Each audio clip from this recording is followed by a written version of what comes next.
ओम शांति। आदि रत्न इस पुस्तक में आज हम पढ़ेंगे आदि रत्न दादा चंद्रहास जी के लौकिक और अलौकिक जीवन की कहानी।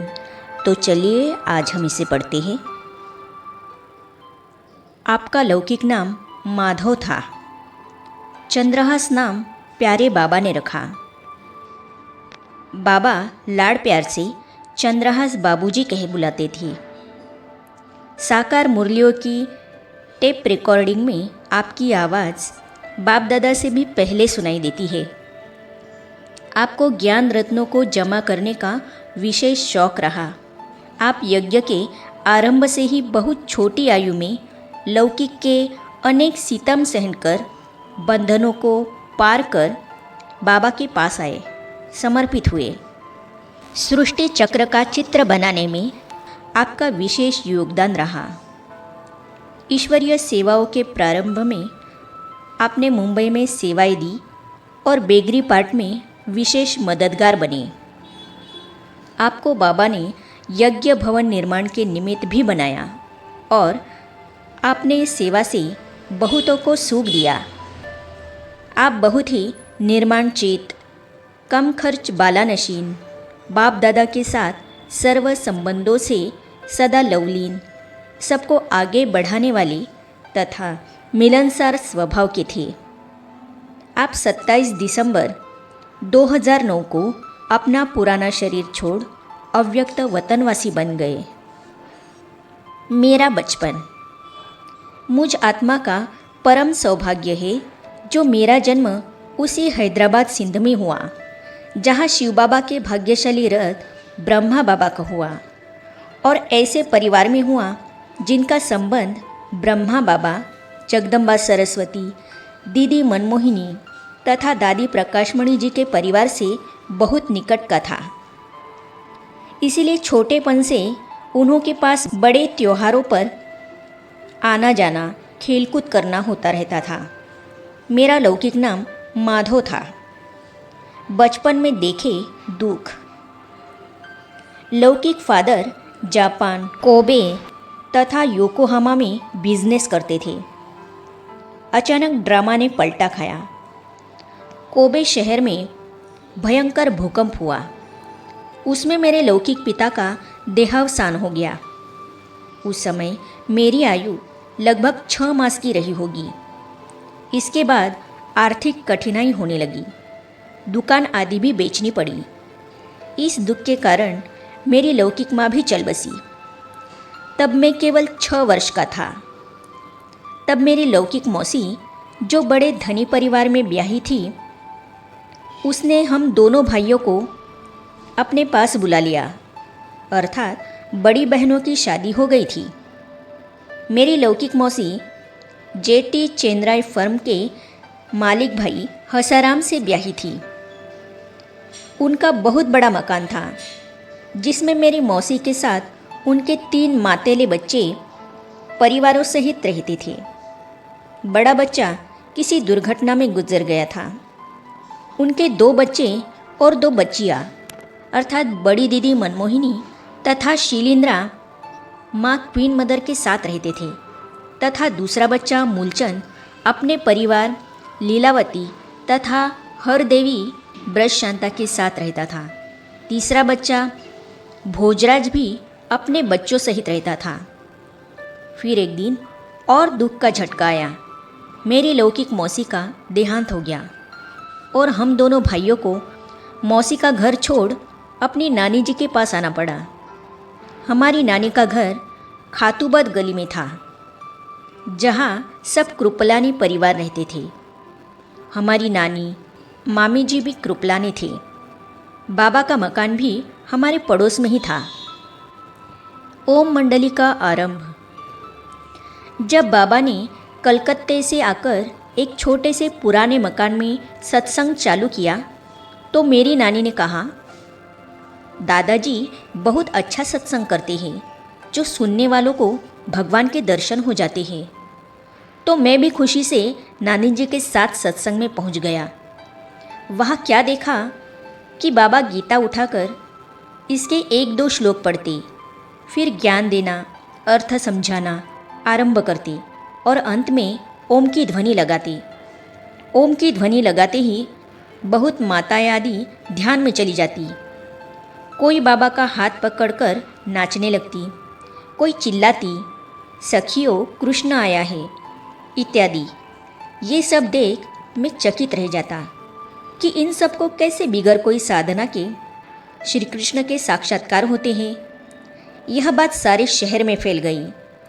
कोई कहने लगा, दादा कलकत्ता से जादू सीख कर आए हैं, उसके बल से भोली भाली माताओं को ध्यान में भेज देते हैं।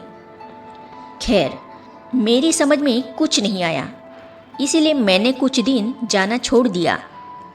कुछ दिन बाद जब सत्संग बढ़ने लगा तो बाबा ने अपने मकान जसोदा निवास में सत्संग चालू किया।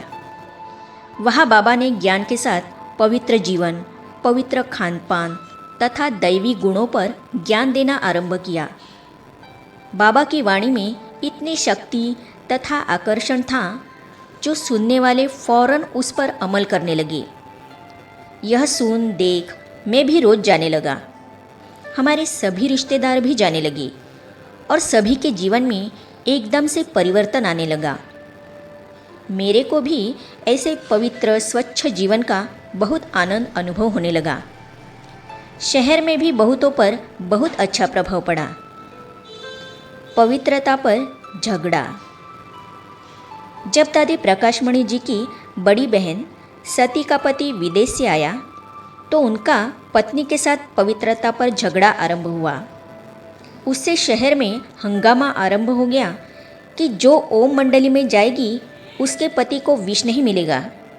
विदेश में रहे वहाँ की बुरी आदतें, शराब, मांस मदिरा आदि सेवन करना सीखने से उनके लिए पवित्र रहना कठिन हो गया। जब दादी जी की दूसरी तीसरी बहन के पति भी विदेश से वापस पहुँचे तो तीनों मिल गए। उनकी पत्नियां कहें, आप पवित्र नहीं रह सकते तो भले ही दूसरी शादी करो, हम खुशी से आपको दूसरी लड़की से सगाई करवाते हैं, लेकिन हमको पवित्र रहने दो। यह सुन सभी शहर वाले मुखी चौधरी चकित रह जाते। ऐसे तो कोई पवित्रता नारी पति को नहीं छोड़ती। दादा ने कैसा ज्ञान इनको दिया है जो इतना त्याग करके भी पवित्र रहने की जिद करती है। भले ही पतियों ने उनसे मारपीट की, घर से निकल जाने को कहा, लेकिन वे अपनी बात पर अटल रही। ऐसे समाचार अखबारों में भी छपने लगे। ऊपर से हेडिंग लिखते, सिन सेलिब्रेट वाइव्स।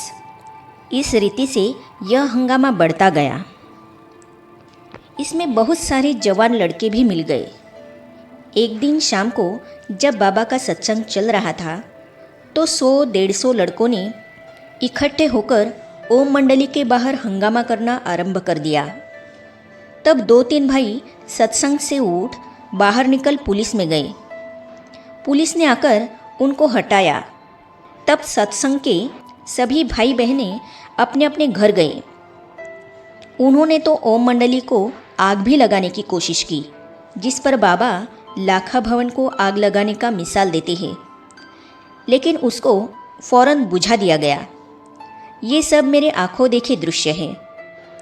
मैं भी उस समय सत्संग में था, लेकिन इतने हंगामे में भी बाबा की तथा सभी भाई बहनों की बहुत शांत स्थिर अवस्था थी, क्योंकि शिव बाबा का साथ था। ओम मंडली शिफ्ट हो गई ओम निवास में।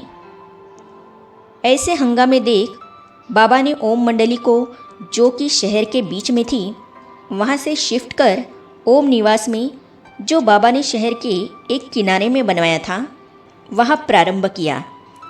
यह ओम निवास बहुत बड़ा डबल स्टोरी मकान था।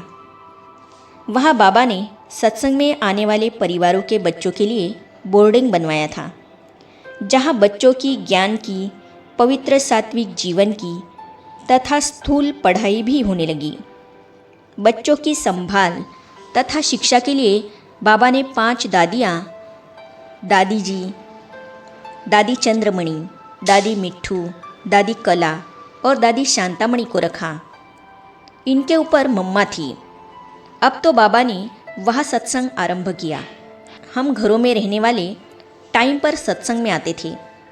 मैं भी साइकिल पर पहले सत्संग में आता था, फिर स्कूल में जाता। उस समय मैं एकेडमी हाई स्कूल में 7वीं कक्षा में पढ़ता था। पिकेटिंग हुई। एंटी ओम मंडली वालों को यह पसंद नहीं आया।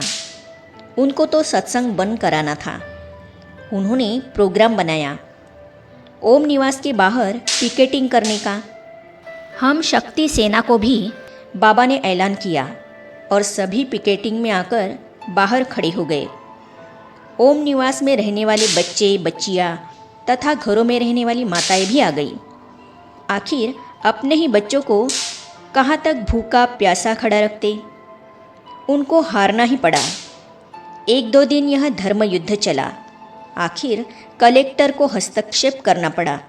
इस रीति से सारे शहर में आंदोलन देख बाबा ने ओम निवास के बच्चों को कराची में शिफ्ट कर दिया। आगे अपने अनुभवों में दादा चंद्रहास जी कहते हैं, मुझ पर वारंट निकला। तो इन अनुभवों को हम पढ़ेंगे अगली कड़ी में। तो ये जानने और पढ़ने के लिए इस चैनल को सब्सक्राइब करने के साथ ही साइड में जो बेल आइकॉन है उसे भी क्लिक कीजिए, ताकि आने वाली सभी वीडियो और अब तक की सारी वीडियो आप तक पहुंचती रहेगी। ओम शांति।